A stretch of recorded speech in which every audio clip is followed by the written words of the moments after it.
Hello बच्चों, welcome to Phoenix EDU।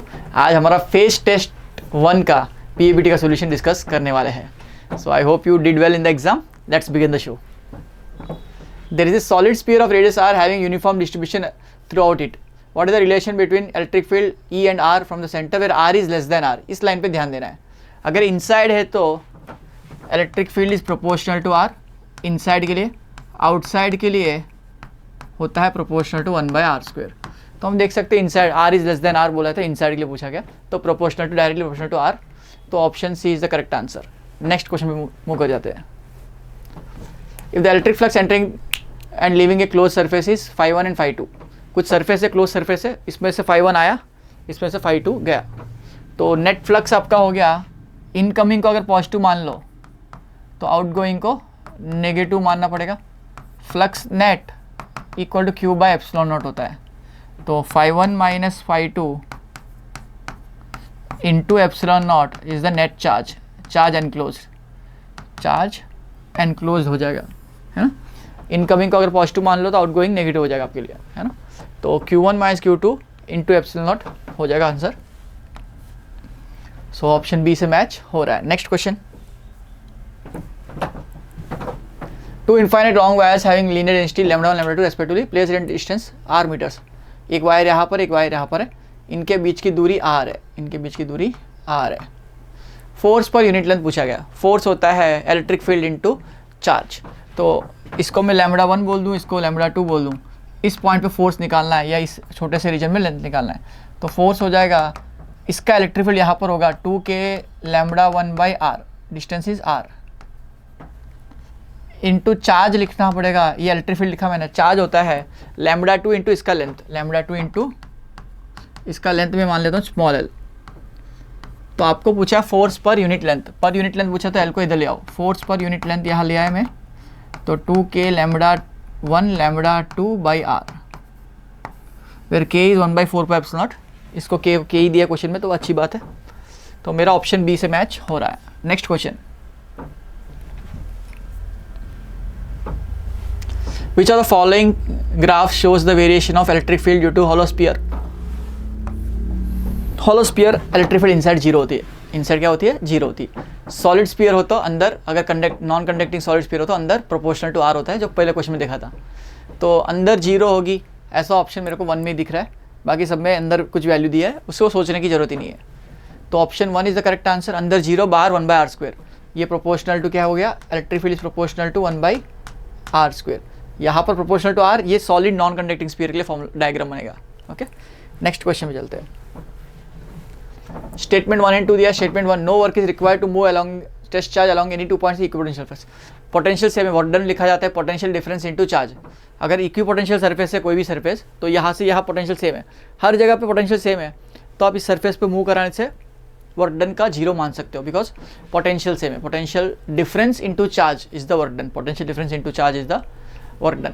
सो पहला statement true है definitely.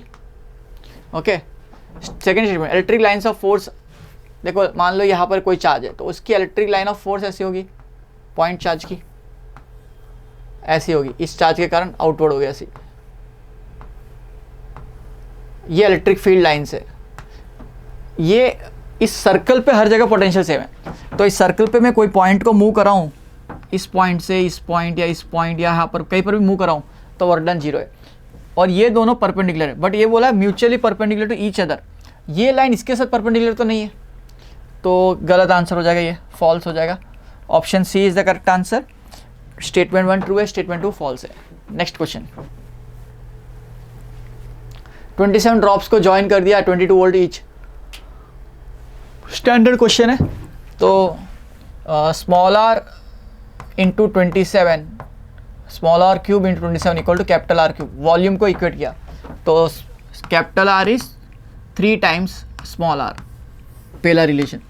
Then v equal to K small Q by are था, v dash लिख रहे हो तो k into capital Q is 27 charge particle से छोटे छोटे क्यू के, divide by capital R. Capital R को मैं लिख सकता हूँ 3r, 3 इंटू स्मॉल आर, तो 3 जाएगा 9 टाइम्स, तो 9k³ बाई स्मॉल आर है, 9k³ बाई स्मॉल आर है। अब k³ बाई स्मॉल आर की वैल्यू आपको क्वेश्चन में 22 वोल्ट्स दी हुई है, तो मैं इसको 9 इंटू 22 लिख सकता हूँ।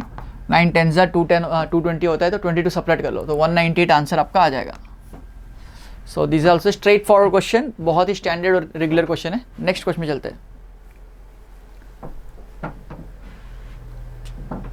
Consider group of charges, positive charge है। सो सारे ग्रुप में पॉजिटिव चार्ज है, तो net potential on the system can be zero. ऐसा हो सकता है कि यस हो सकता है। अगर मैं स्क्वायर ले लूँ, इक्वल चार्ज यहाँ रख दूँ, ओके, तो सेंटर पे इलेक्ट्रिक फील्ड जीरो हो जाएगी, बट पोटेंशियल जीरो नहीं होगा। के क्यू बाई ये डिस्टेंस जो है एल बाई रूट टू होता है, स्क्वायर का लेंथ डायगनल का आधा होता है, तो एल बाई रूट टू हम लोग लेते हैं तो इंटू 4 हो जाएगा, तो पोटेंशियल जीरो नहीं हुआ, इलेक्ट्रिक फील्ड जीरो हो गई। तो ऐसा स्टेटमेंट 1 बोल रहा है कि system can not be have potential but electric field can be zero at that point. ये स्टेटमेंट सही है। So this is the correct statement, है ना। इलेक्ट्रिक फील्ड जीरो होगी बट पोटेंशियल जीरो ना हो, ऐसा हो सकता है, and this is the case. This is one of the examples है, बहुत सारे एग्जाम्पल्स हो सकते हैं। सो नेक्स्ट क्वेश्चन में चलते हैं। 2 पॉइंट्स है √3 और √3 और एक है √6v। तो ये दोनों पॉइंट्स पे चार्ज दिया हुआ है 10⁻⁶। The potential difference between the points, तो ये आपके कोऑर्डिनेट सिस्टम से एक √3 मतलब 45 डिग्रीज पे एक लाइन है जहाँ पर कोऑर्डिनेट है √3 और दूसरा कोऑर्डिनेट है √6 मतलब यहाँ पर कहीं पर √6 0, ओके, ऐसा दिया हुआ है। इस कोऑर्डिनेट पे पोटेंशियल लिखना हो तो इसको मैं 1 बोल देता हूँ, इसको 2 बोल देता हूँ, 0.2। तो V1 आप लिखो, यहाँ से यहाँ का डिस्टेंस कितना वो देखना, के क्यू सबके लिए सेम है। आर कितना है, √3 का स्क्वायर प्लस √3 का स्क्वायर, तो ये के क्यू बाई √6 है। 3 + 3 6 हो गया। ऐसे ही V2 निकालो, V2 निकालने की कोशिश करें तो यहाँ से यहाँ का डिस्टेंस √6 है, के क्यू बाई √6, तो V1 - V2 आपका आंसर आ जाएगा 0। क्यू सेम है, चार्ज जो भी दिया उससे कोई मतलब ही नहीं पड़ा, है ना। तो आंसर इज 0। नेक्स्ट क्वेश्चन में चल जाते हैं। Standard question again, graph which this is Rutherford gold foil experiment. Again pure NCERT based question है। नंबर ऑफ स्कैटरिंग पार्टिकल्स जो होते हैं बहुत कम होते हैं बड़े एंगल ऑफ डिविएशंस पे, 180 डिग्रीज पे शायद बहुत कम पार्टिकल्स पीछे आते होंगे। तो ये ग्राफ इस तरह का ऑप्शन सी से मैच, डेफिनेटली आपको पढ़ा होगा ग्राफ अपने। नेक्स्ट क्वेश्चन में चल जाते हैं। Most of the mass of atom as positive charge are connected in tiny nucleus and the electron revolves in Rutherford model. ये सही बोल रहे हैं, रदरफोर्ड का मॉडल यही है। Atom is spherical cloud of positive charge and electrons embedded in the spherical case of Rutherford model. ये Rutherford model नहीं है ना, ये हमको पता है रदरफोर्ड मॉडल नहीं है। रदरफोर्ड मॉडल तो ऊपर वाला है ना। So statement 1 true, statement 2 false है। तो अब सोचो कौन सा आंसर सही है। Statement 1 is true, statement 2 is false, option C is the correct answer. Next question, frequency of revolution of electron in Bohr's orbit varies in the principal quantum number as। so again frequency याद ना हो तो time period सोचो 2πr/v है और t is proportional to r/v, r is proportional to n²/z और v is proportional to z/n। तो ये हो गया n³/z²। f is proportional to 1/t, that is f is equal to 1/t होता है, तो प्रोपोर्शनलिटी उल्टा हो जाएगी z²/n³। तो यहाँ z की वैल्यू तो 1 है, बोर्स ऑर्बिट बोला है तो हाइड्रोजन की बात हो रही होगी, तो 1/n³ इसका आंसर हो जाएगा।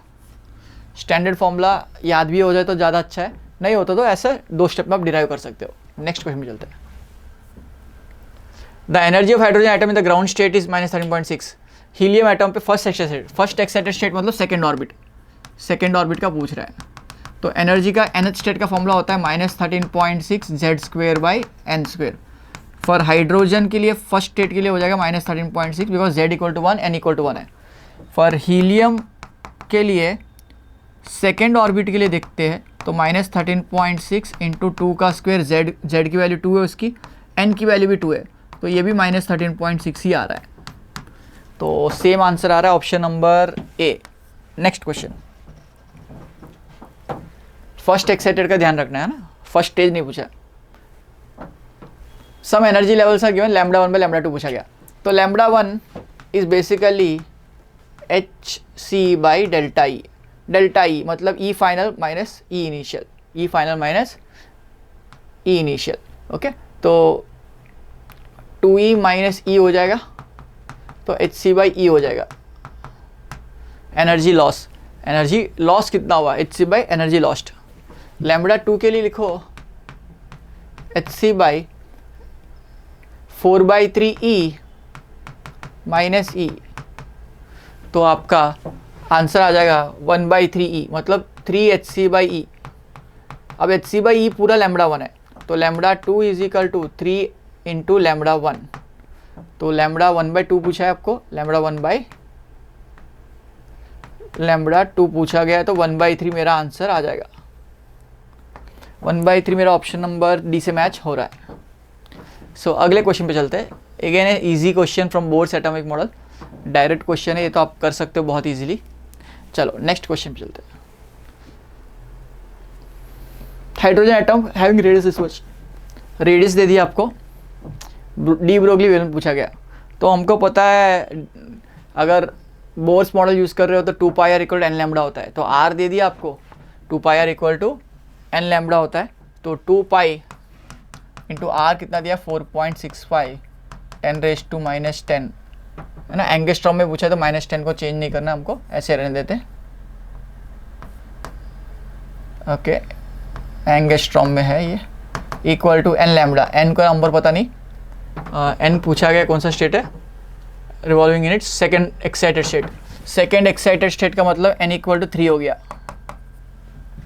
तो 3 लैम्बडा हो जाएगा, 3 लैम्बडा, तो लैम्बडा की वैल्यू 2 पाई इंटू 4.65/3, 3 और पाई अप्रॉक्सीमेटली सेम है, 4.6 का डबल होता है 9.2, 9.2 से ज़्यादा आएगा बिकॉज ये 3.14 है और ये 0.6 नहीं 4.65 है, तो मेरा 9.2 से थोड़ा सा ज़्यादा आंसर आएगा। सो मेरा नियरेस्ट आंसर यहाँ पर 9.7 दिख रहा है। I am not going for TDS calculation, use some common sense here. Okay, अगर आप कॉमन सेंस यूज़ करना सीख गए तो आपको कोई नहीं रोक सकते, इतने क्वेश्चंस को 10 to 20 सेकेंड्स में आप सॉल्व कर पाओगे। Next question, taking the wavelength of first Balmer line in hydrogen spectrum to be 3 to 2 as 660 nanometer, the wavelength of second Balmer line 4 to 2 is, तो बाल्मर लाइन का wavelength का पूछ रहा है, तो 1/λ1 is equal to R Z square 1/2 square minus 1/3 square, इसको value 660 दिया हुआ है। ओके, 1/λ2 करो तो आप आर जेड स्क्वेयर तो सेम ही आएगा, 1/2 स्क्वेयर माइनस 1/4 स्क्वेयर दिया हुआ है, तो आप इसको डायरेक्टली डिवाइड करो तो λ2 ऊपर आ जाएगा, λ1 नीचे आ जाएगा, ऊपर आ जाएगा 4 और 9, 9 माइनस 4 5, यहाँ आ जाएगा 4 और 16 और ऊपर आ जाएगा 16 माइनस 4 12। तो आप देख सकते हो, पहले मैं कैंसिल कर सकता हूँ 4 और 4 को, 4 3 जार 4 4 जार, ऊपर आएगा 20/27 टाइप हो गया, तो λ2 की वैल्यू 20/27 इंटू 660 है ना। तो हम इसको थोड़ा और डिवाइड करके देखते हैं, तो 3 9 जार 3 2 जार 3 220 जार 22 220 हो गया। अब आप देख सकते हो 220 इंटू 2 440, 4400/9 है, 4400/10 होता तो 440 से ऊपर आता आंसर, तो ये 500 के आसपास आंसर आना चाहिए, जो मेरा आंसर ऑप्शन सी से मैच हो रहा है। 488.9 488.9। I hope this is clear. अगले क्वेश्चन पे चलते हैं। Number of spectral lines emitted by atomic atom 4th energy level, 4 से कहाँ तक कूद रहा है, ग्राउंड पे कूद रहा है ना, कुछ नहीं बोला था, ग्राउंड पे कूद रहा होगा, n इक्वल टू 4 से n इक्वल टू 1 पे कूद रहे हो आप, तो n2 minus n1 into n2 minus n1 plus 1 by 2, this is the formula. तो ये आपका 4 माइनस 1 3 हो जाएगा और 4 माइनस 1 प्लस 1 तो 4 ही हो जाएगा बाई 2, ये 6 आंसर आपका आ जाएगा। स्टैंडर्ड क्वेश्चन है ये भी, तो आंसर आपका 6 आ जाएगा। अगले क्वेश्चन पे चलते हैं। Density of copper nucleus is greater than that of carbon. Okay, महा गलत बात है, डेंसिटी सबकी सेम होती है irrespective of mass number. Radius of nucleus of mass number A has a radius proportional to 1/3, ये सही है। v is proportional to a होता है, r is proportional to a power 1/3 होता है, ये ट्रू है। तो फॉल्स और ट्रू ऑप्शन में जहाँ दिखे वो आंसर हो जाएगा। मेरा आंसर ऑप्शन बी में दिख रहा है फॉल्स और ट्रू, तो option B is the correct answer. Next question, nucleus has a mass number a1 and volume v1, another nucleus has a mass number a2 and volume v2। तो v1/v2 आपको पूछा गया है, तो बेटा अभी दिखाया था v प्रोपोर्शनल टू a होता है, तो v2/v1 ही a2/a1 है, तो आंसर है 4। Very easy question. Next question, atoms of each element emit characteristic spectrum, ठीक है, ये तो सही बात है, true. According to Bohr's postulate electron in hydrogen atom revolves in certain stationary orbit, ये भी ट्रू है। Density of nuclear matter depends upon size of nucleus, false. अभी लिखवाया था v is proportional to a and density is independent of size of nucleus. Free neutron is stable but free proton decades, ये भी false है। Free neutron unstable होता है और decay हो जाता है 1000 सेकेंड्स के आसपास में। Radio activity is an indication of instability of nuclei, ये सही बात है, तभी तो रेडियो एक्टिविटी हो रही है, ये भी ट्रू है। तो मेरा ए बी ई सही होना चाहिए, option A is the right answer, option A is the right answer. अगले क्वेश्चन पे चलते हैं। तो यहाँ पर कुछ न्यूक्लिया दिया हुआ है, बाइंडिंग एनर्जी दी हुई है, इसकी है 1.1, इसकी है 7.6, तो 4 × 7.6 माइनस 1.1 × 4, तो ये आपको 26 आता हुआ इजीली दिखेगा। ये 30.4 है, माइनस 4.4 है, तो एग्जैक्टली 26 आ रहा है मेरा। नेक्स्ट क्वेश्चन में चल जाते हैं। Imagine that all the mass converts into energy, 10⁻⁹ watts power में कन्वर्ट हो रहा है। मास ऑफ फ्यूल कितना कंज्यूम हो रहा है, पहले 1 सेकंड का निकाल लेते, बाद में 1 आवर का भी निकाल लेंगे। तो पावर हो जाएगा 10⁻⁹, और पावर को मैंने लिखा है mass upon time into c², mc² होता है एनर्जी, तो ये मास कंज्यूम्ड, ओके। तो मास हमको नहीं पता, मास अपॉन टाइम हमको चाहिए, तो ये kg/s में भी ले रहे हैं हम लोग, m/t, ओके। c² आपका 9 × 10⁻16 हो जाएगा, बिकॉज 3 होता है, 3 × 10⁻8 c होता है, उसका स्क्वायर हो गया। तो अब यहाँ से सॉल्व करो तो m/t की वैल्यू 10⁻9 - 16 -7 हो गया, बाई 9 हो गया, 1/9 हो गया।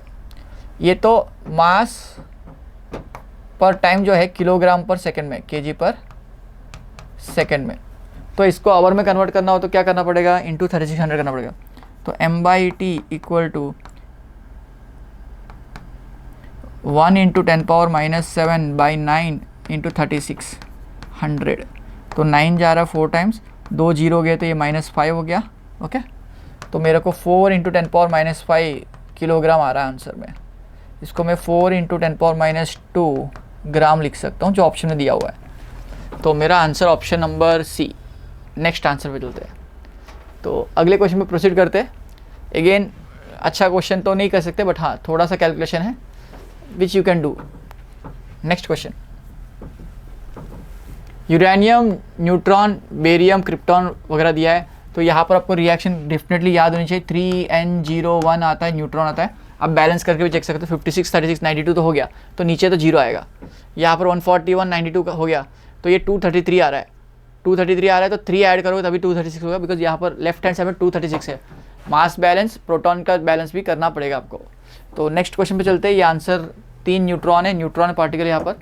तो नेक्स्ट क्वेश्चन पे चल सकते हैं। 6 अल्फा पार्टिकल्स डिके हुए, तो 232 - 6 × 2, अल्फा में होता है 4, तो सॉरी 4, तो 6 × 4, ये मास नंबर तो घटेगा, पक्का घटेगा। तो ये हो जाएगा 24 निकाल दो तो ये हो जाएगा 208। तो 208 जो नहीं है ए का, ये दोनों गलत हो गए, दो में 208 दिख रहा है, ठीक है। ये ए की वैल्यू आ गई, आपको ए की वैल्यू आ गई। अभी आपको निकालना है 4 बीटा भी निकाले, तो प्रोटॉन्स कितने घटे। एक्चुअली आपका प्रोटॉन होता था यहाँ पर 232 में 90 है, 90 - 6 × 2 घटा, बीटा माइनस पे बढ़ता है, प्लस 4 × 1, तो मेरा ये गया 12, 78 हो गया, प्लस 4 हो गया 82। तो 82 इसका आंसर आ जाना चाहिए, जो मेरा ऑप्शन नंबर डी सी से मैच हो रहा है। 208, 82, 208, 82, ये नंबर ऑफ प्रोटॉन्स है, Z, ओके। अगले क्वेश्चन में चलते हैं। स्टैंडर्ड क्वेश्चन है, बहुत ईजी क्वेश्चन है। Choose the correct nuclear process from the below options. कौन सा प्रोसेस चूज करना है? देखो न्यूट्रॉन जब कन्वर्ट होता है प्रोटॉन में, इसके पास तो चार्ज नहीं था तो इलेक्ट्रॉन एमिट करेगा, तो neutron converts to proton electron, सब में दिया हुआ है। पॉजिट्रॉन गलत है, पॉजिट्रॉन गलत है, इलेक्ट्रॉन सही है। और इलेक्ट्रॉन के साथ ऑलवेज एंटी न्यूट्रिनो आता है, न्यूट्रिनो नहीं आता है, तो option A is the correct answer. ऐसे इजीली इसको सोच के electron, antineutrino, positron, neutrino, ऐसे याद रख लो। Okay, next, as the intensity of light increases, light की इंटेंसिटी इंक्रीज होगी तो करंट इंक्रीज होगा, है ना, डायरेक्टली बात है। Number of photons, current increases because ज़्यादा इलेक्ट्रॉन्स एमिशन चालू हो जाएगा, तो काइनेटिक एनर्जी बढ़ाने के लिए फ्रीक्वेंसी बढ़ानी पड़ेगी, दैट्स अ डिफरेंट थिंग। चलो नेक्स्ट क्वेश्चन। ये डायग्राम में आप देख सकते हो इन दोनों का स्टॉपिंग पोटेंशियल सेम है, मतलब इन दोनों की फ्रीक्वेंसी सेम है, इन दोनों की फ्रीक्वेंसी सेम है। F A equal F B, A C में दिख रहा है, ए में सी में नहीं, बी में नहीं दिख रहा, बाकी सब में F A equal F B है। और इसके ब्राइटनेस ज़्यादा, करंट ज़्यादा है, इसका मतलब इसका इंटेंसिटी ज़्यादा है, तो इंटेंसिटी बी और सी की सेम है, ए की कम है, बी की ज़्यादा है, ए नॉट इक्वल टू बी सही आंसर है। ओके, मैंने आपको बताया था सबसे ज़्यादा इंटेंसिटी सी और बी की है, सी और बी की इंटेंसिटी सेम है, फ्रीक्वेंसी सी की ज़्यादा है, बी की कम है, बी की और ए की सेम फ्रीक्वेंसी है। ये सारी चीज़ें आपको ग्राफ देख के पता चलनी चाहिए। Next question, graph between intensity of light falling on metallic plate I with current I is given by, again intensity is proportional to current, photo current.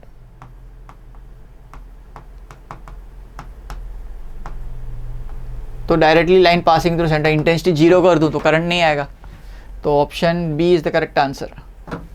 Next question चलते हैं। Slope of frequency of incident light and stopping potential is given by, तो stopping potential का formula आपको पता है, E V S equal to H F minus work function, तो V S equal to H by E F minus five by E, तो slope आपको दिख रहा है एच बाई ई होता है, Y equal M X plus C से सोचो, स्लोप आपका एच बाई है। नेक्स्ट क्वेश्चन पे चलते हैं।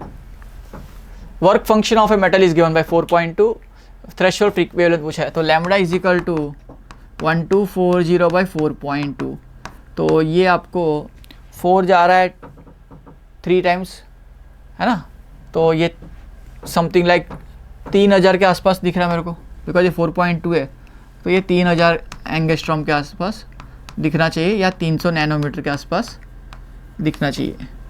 तो मेरा आंसर यहाँ पर एंगस्ट्रॉम में पूछा गया, तो 3000 के आसपास वाला नंबर 2955 दिख रहा है, 2955 दिख रहा है, तो 2955 इसका राइट आंसर हो जाएगा। आपको कैलकुलेशन नहीं करना है, कॉमन सेंस लगानी है, वेरी अनकॉमन आजकल, है ना।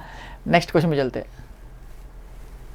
Photo cell is receiving light from source placed at a distance 1 metre, if the same source is to be placed at distance of 2 metres, distance double कर दिया, तो intensity is proportional to power upon area, तो 1/d square, area में होता है d square, distance का square, तो and intensity proportional to current, intensity proportional to current, और number of electrons ejected, number of electrons ejected.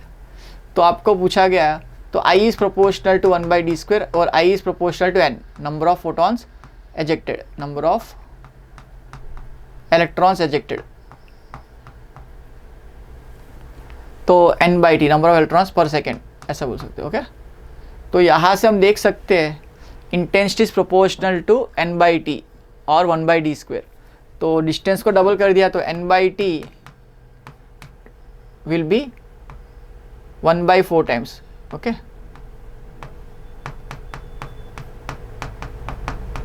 Because distance double हो गया, ratio लेके देखो आप, बहुत इजीली 1/4 टाइम्स दिखेगा, तो will be 1/4 in number, 1/4 in the number.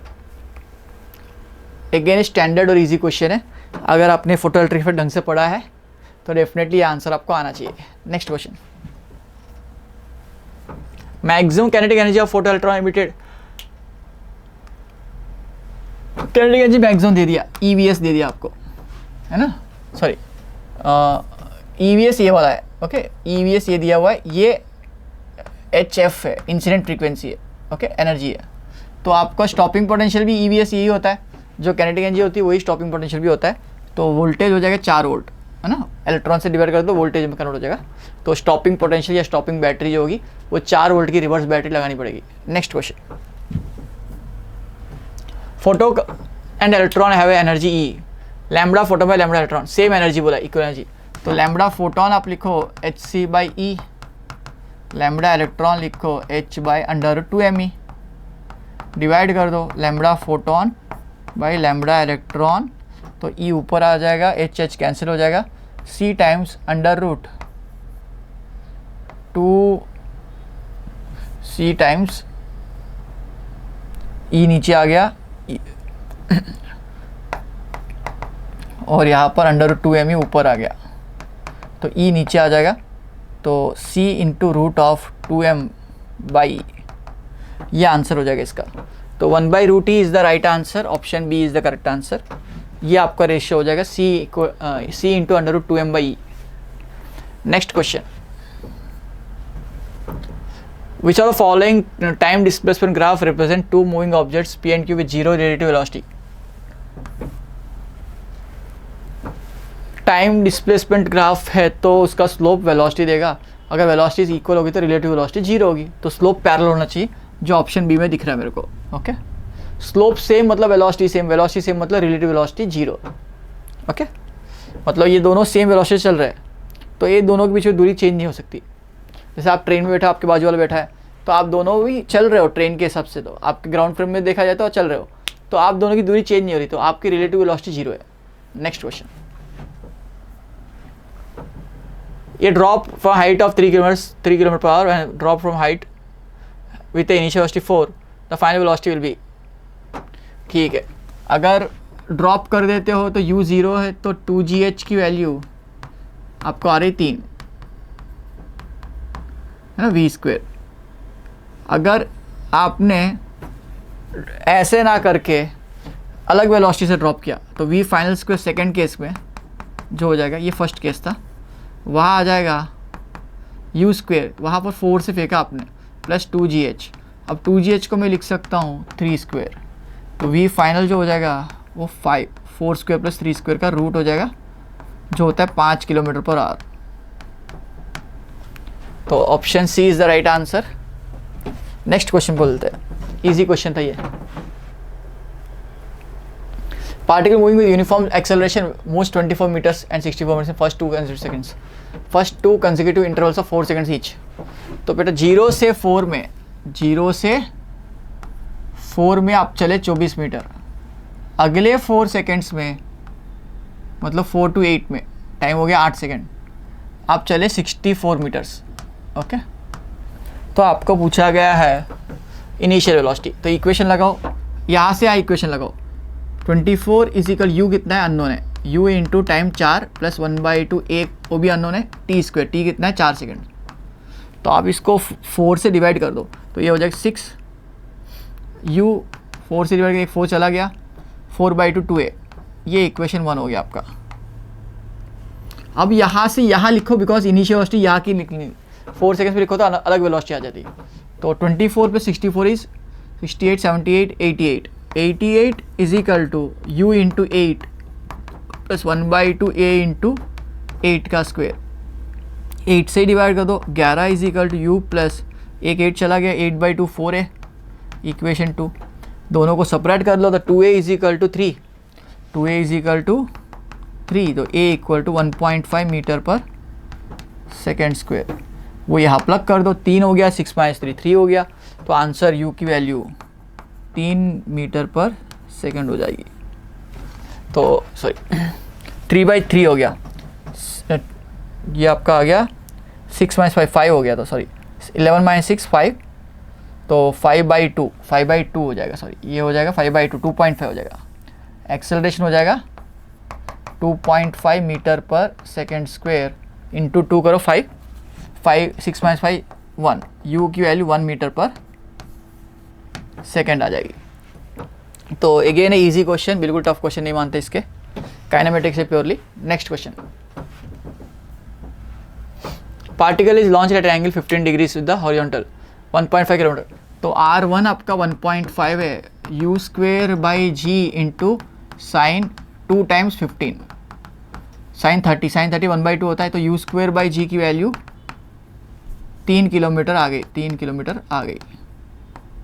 R2 में आपको एंगल 45 डिग्रीज बोला गया, तो u square by g into sine 45 into 2 का ओके साइन 2 थीटा। तो ये 90 हो गया तो 1 हो गया, तो R2 की वैल्यू u स्क्वेयर बाई जी के बराबर हो गई, मतलब 3 किलोमीटर हो गई। तो 3 किलोमीटर मेरा आंसर ऑप्शन बी मैच हो रहा है। अगले क्वेश्चन पे चलते हैं। ये अच्छा क्वेश्चन है। Dotted line is the absence of drag. Dotted line जो है एब्सेंस ऑफ ड्रैग है, फ्रिक्शन नहीं होता तो वो वहाँ पहुँचता, तो ऑब्वियसली फ्रिक्शन होता तो आगे तो नहीं पहुँचता, कम पहुँचता। ये इधर ये हो सकता था या ये हो सकता था। अब दूसरा लॉजिक लगाओ, फ्रिक्शन नहीं है तो इतना ऊपर जा रहा है, फ्रिक्शन है तो इससे ज़्यादा ऊपर जाएगा क्या? नहीं जाएगा, तो ये भी गलत हो गया। मतलब बचा कौन सा है?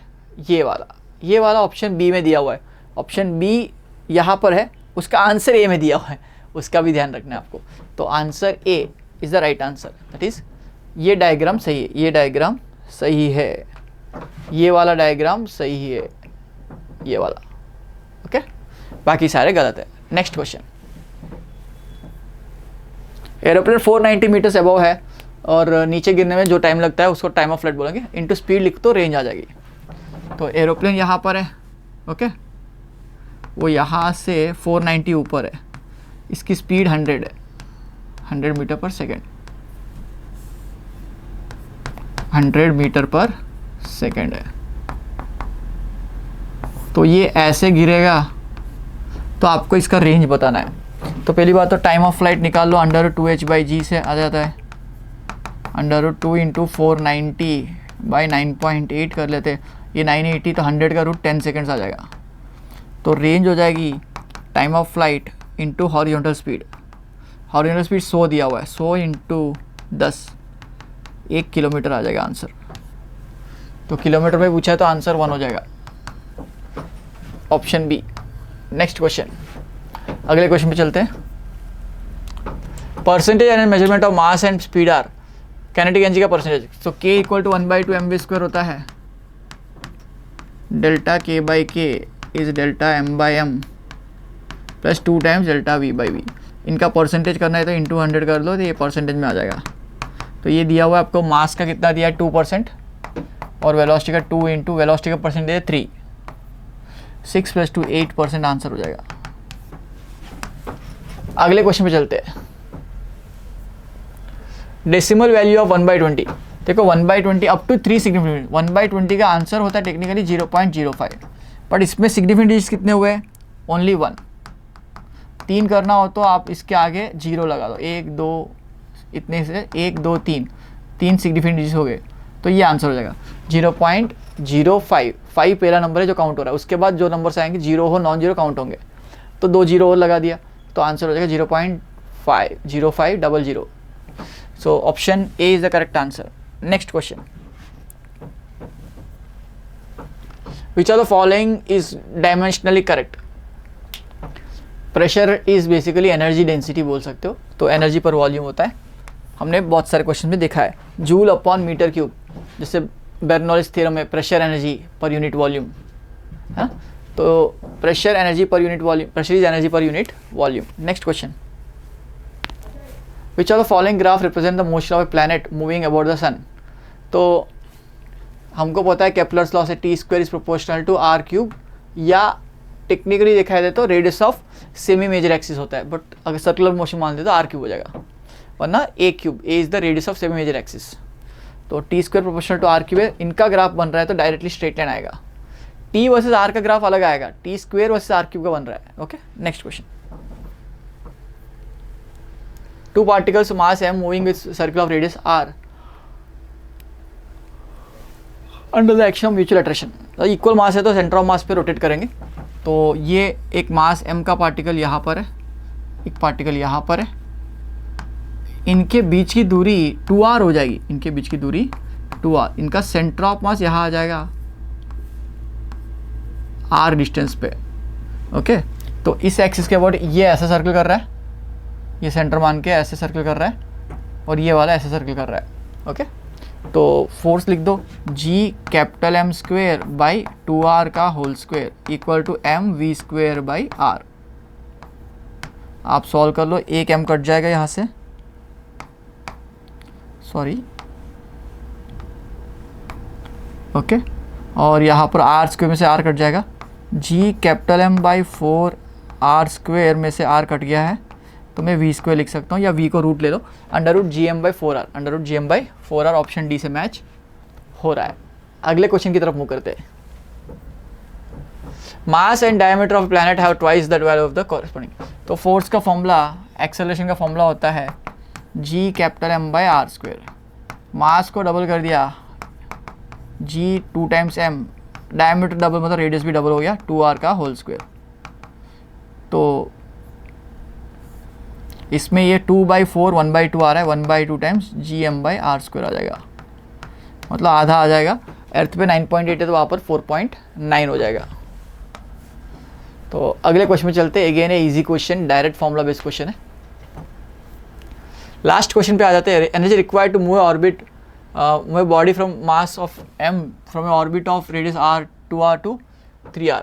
ओके, तो 2r से 3r तक मूव कराना है, सिर्फ मूव कराना है, वहाँ पर घुमाना है, सैटेलाइट ऐसा नहीं बोला है। तो आप सिर्फ ऊपर लेके जाना है तो पोटेंशियल एनर्जी का चेंज लिख लो।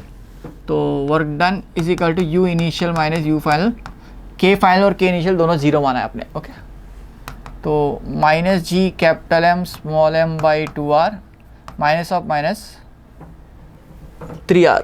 ओके, तो G capital M small M by 3r। Okay, तो सॉरी, वर्क डन एक्सटर्नल पूछा है तो U final minus U initial लेते हैं।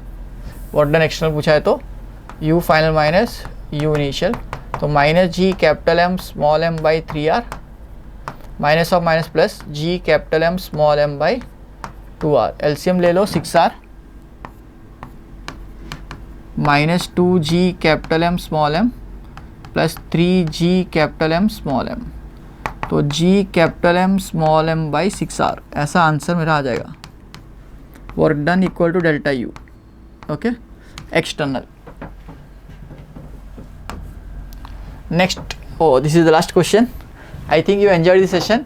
Most of the questions are pretty easy, भले ही बहुत सारे चैप्टर्स है ऐसा लग रहा है, लेकिन अभी आपको ऐसी तैयारी चालू रखनी पड़ेगी। कॉम्बिनेशन ऑफ चैप्टर्स आते रहेंगे एग्जाम में। So I hope you did well in this exam. Have a great day. Bye bye.